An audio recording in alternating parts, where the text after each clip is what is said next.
Well, I think it goes without saying it's the most highly anticipated presidential debate ever, and it's only 6 days away. Both candidates are prepping for that big day. Hillary Clinton, she's an experienced debater, but she has never faced anyone like Donald Trump before on the debate stage. Clinton spokesperson told the media today that the Clinton camp is, quote, concerned, and said also that we are not sure which Donald Trump is going to show up. And then there's the questions of whether the debate will address the issues that Americans care about. Take a look at this. This is a survey out today showing what voters' concerns are. Clinton's dealings with Syria, Iraq, Libya. On the Trump side, it's all about his temperament with respect to being commander-in-chief. And believe it or not, Clinton's health and Donald Trump's taxes, they were way down at the bottom of the list. Joining me now to discuss, Gina Loudon, David McIntosh, and Eboni Williams. With all due respect to the ladies, let me start with my friend David. I haven't seen you in a long time. It's great to be with you again, Charles. I mean, most never Trumpers are fading into the woodwork. You're coming back out. I hear you, my man.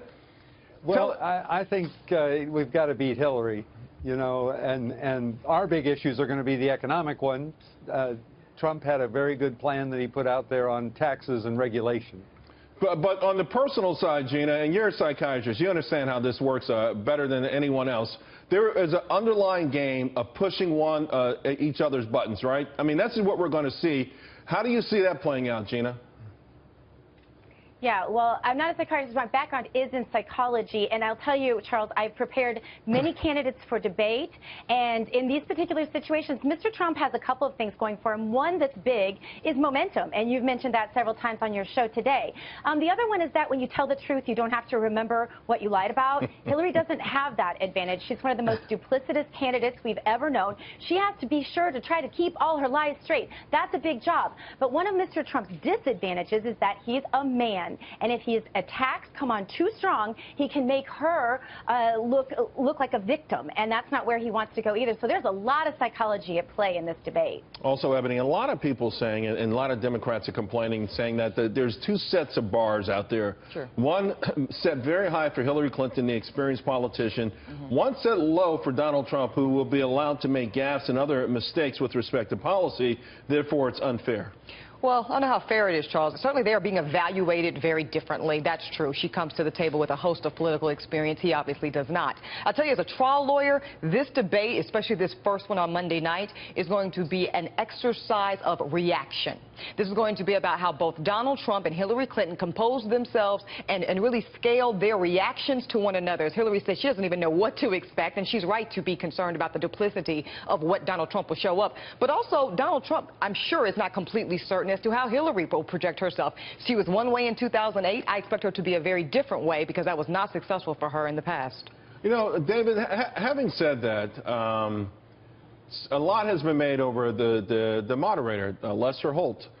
You know, I'm not sure how much control he'll have over this, particularly if they start to go at one another, and also what sort of embedded ideologies he's had. Now, I heard Donald Trump say he's a Democrat, but I've also read he may be a Republican.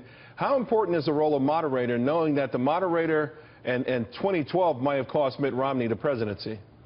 Yeah, I think it's key that Trump and the Republicans lay out that the moderator should not be an active participant for the other side. A good moderator will keep the candidates on track, make sure the questions are there and they stick to the time limits, but let Mrs. Clinton and Mr. Trump respond to each other. Don't do their work for them. I got to say respectfully, though, Charles, I don't know that any moderator can win or lose a debate for a candidate. I think that a good moderator should absolutely be expected and be in place. But if you're very good at what you're doing and you're a really strong debater, you can make sure that you get a positive result, regardless, even if you have a shady or corrupt moderator. But having said that, though, Gina, think about this. If you feel like you know, the whole world's watching and the moderator is not helping. In fact, the moderator is trying to help the other person. You've already talked about how important it is for Donald Trump to keep his cool. I mean, this would put enormous pressure on him, wouldn't it? I think it will, but I also think that he'll be very prepared for that. That's the number one thing that I think most people are concerned about. I'm sure his team is preparing him well for that, and I doubt if that's going to be a problem. I think the biggest problem that could come up based on the moderator is if they try to ask a question that maybe undermines something that Hillary Clinton just wouldn't know or that Donald Trump just wouldn't know. Those are the kinds of gotcha questions that both candidates need to be prepared for, and that's very hard to do because they can come out of nowhere. But should both candidates at this point know Hoods and Kurds and all of that stuff. I mean, at this stage of the game, are there any more gotcha questions out there? I think there are still gotcha questions out there, and I think we've seen that as we've watched both candidates go through this whole role. And I think that that's what the moderators are going to be looking for, to try to see how deep the knowledge is from both candidates. Let's just hope that the moderators aren't trying to make news. I think that would be fair for the voting public. Thanks a lot, guys.